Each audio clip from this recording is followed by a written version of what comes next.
ओ जी माशाल्लाह सेल हो गई जी। बहुत अच्छा जानवर है माशाल्लाह। चोलस्तानी फ्रीजन बड़े दुध ली गाया है भाई ने चुवाई की 3 टाइम बल्कि भाई जी चंगी है गां दुध लू बेहतरीन है जी बेहतरीन। कोई धोखा फराड ते कोई नहीं। किन्नियां चुवाइयां तेरे सामने हुई हैं?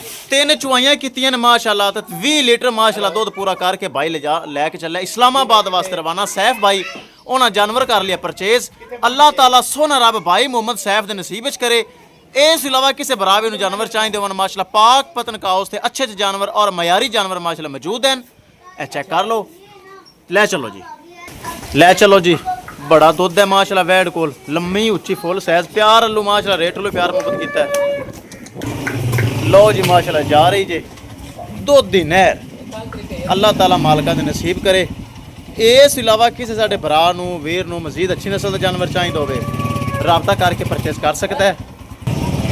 लो जी माशाल्लाह जा रही जे दुध है कोई गां कोल माशाल्लाह 3 चुवाइयां की 20 किलो ना माशाल्लाह दुध पूरा किया है। दुध 20 किलो पूरा करके माशाल्लाह चल वीडियो तो करने एंड हनेर शुरू हो गया ने।